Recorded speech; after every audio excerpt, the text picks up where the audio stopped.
All right, let's jump right in. We're going to travel back in time to London in 1891 to look at a wild story about a newspaper ad for what was supposed to be a miracle cure. It's a story that seems small, but it ended up in the high courts and literally changed the game for advertising forever, all because of one very bold promise. So this is it. This is the promise that kicked everything off. The Carbolic Smoke Ball Company puts this ad in the paper with this incredible claim: use our product exactly as we tell you, and if you still manage to get the flu, we will pay you £100. Now, listen, 100 quid back then, that's like 12,000 pounds today. I mean, for most people, that was life-changing money. And this is the core question, isn't it? Was this just a clever marketing stunt? You know, what lawyers love to call mere puff. Just a bit of hot air to get you to buy something. Or, and this is the big or, did this company accidentally make a legally binding promise to every single person who read that ad? That was the £100 question the courts had to figure out. Now, to really get why this ad hit so hard, you have to put yourself in their shoes. We're talking 1891 London, and a really nasty flu epidemic is just ripping through the city. People were genuinely scared. They were desperate for anything that might keep them safe. And then along comes this ad, not just promising relief, but a guaranteed prevention with cold, hard cash to back it up. Talk about perfect timing. And just in case you thought they were bluffing, the company went one step further. The ad explicitly said, £1,000 is deposited with the Alliance Bank, showing our sincerity in the matter. £1,000.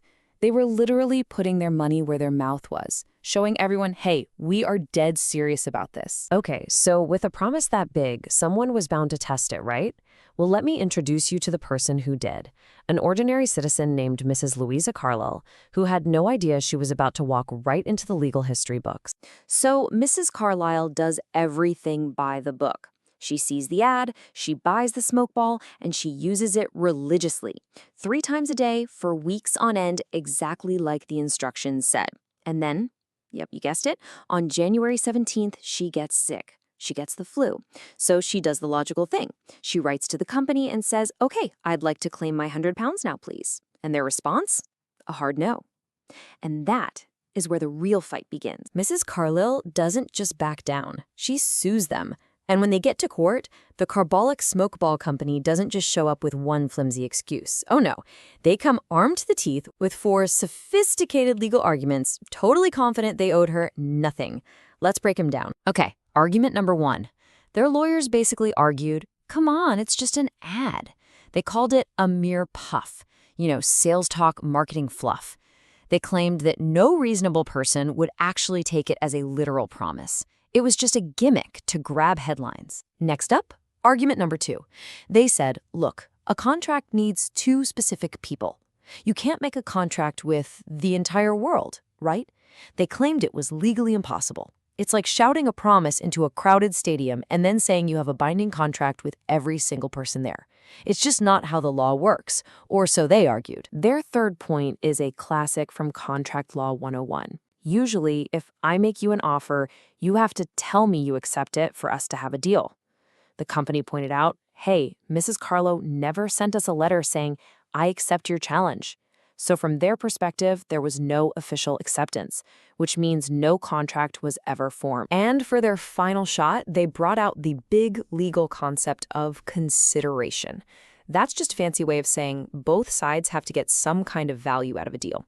The company's argument was, what did we get? Her using the ball at home doesn't help us. We got the money from the sale, sure, but that's it. So they said their promise was just an empty one, legally worthless. So you have to admit, the company built a pretty solid wall of legal arguments. It's looking kind of tough for Mrs. Carlill. But then, the judges of the Court of Appeal get their turn. And they just start taking that wall apart, brick by brick, with some seriously brilliant logic. First up, that whole mere puff defense. The judges basically said, really? They pointed right back to the company's own ad. You said you deposited £1,000 in the bank to show your sincerity. Why on earth would you do that and advertise it if it was all just a joke? That one line in their own ad completely blew their argument out of the water. They played themselves. And what about the argument that you can't make a contract with the whole world? This is where one of the judges, Lord Justice Bowen, delivers this legendary piece of reasoning. He says, "You're right. It's not a contract with the whole world. It's an offer made to the whole world. The contract only happens, it only ripens, as he so perfectly put it, with the person who actually does the thing you asked for. It's a subtle distinction, but a brilliant one." So what about that acceptance letter she never sends? Well, Judge Bowen had this fantastic, simple analogy. He said, imagine you lose your dog and put up a poster saying, "50-pound reward for my lost dog, Sparky." Do you expect people to write you letters saying, "Dear Sir, I formally accept your offer and shall now start looking for Sparky"? No, of course not. You just expect them to go look for the dog. The act of finding the dog is the acceptance. And in the same way, the act of using that smoke ball was Mrs. Carlill's acceptance. And finally, that consideration argument that the company got nothing out of it. The court shot that down too, finding value on both sides of the deal. For the company, well, they got a huge benefit. People using their product, trusting the ad, that builds confidence and directly leads to more sales. That's a clear win. And for Mrs. Carlill, the court called what she did a detriment or an inconvenience. I mean, having to use this thing 3 times a day, every day, that's a hassle. And that hassle was her part of the bargain. So, in the end, Mrs. Carlill won. She got her 100 pounds. But honestly, the money is the least interesting part of this story. The real win here was so much bigger. This case set a massive legal precedent, a rule that we still rely on all the time today. What this case did was really cement the idea of the unilateral contract into law. A normal contract is a promise for a promise. I'll promise to pay you if you promise to paint my house. But a unilateral contract is different. It's a promise in exchange for an action.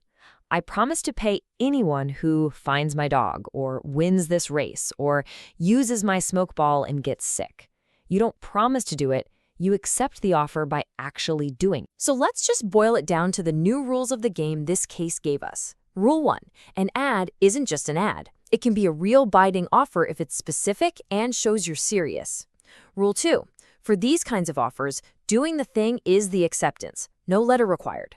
And Rule 3, consideration, that thing of value, can be a benefit to the company or even just a hassle for the customer.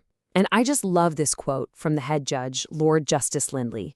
It really cuts right to the heart of it. He said it would be very little short of a scandal if the court didn't enforce a promise like this after someone had clearly acted on it. This shows you it wasn't just about dusty old law books for them. It was about basic fairness. You can't just make a big promise, watch someone follow through, and then say, "Just kidding." So, yes, Mrs. Carlill got her money in the end, but what she really gave the rest of us was something way more valuable. She gave us a tool, a legal shield that holds companies accountable for the grand promises they make to the public. Her fight meant that from then on, those promises could have real teeth. And this all echoes right through to today. Every time you see a satisfaction guaranteed or your money back offer, or a contest that promises a big prize for doing something, that's the legacy of this case right there. So next time you see some company making a huge, specific promise in an ad, remember Mrs. Carlill and ask yourself, is that just talk or did they just make me an offer?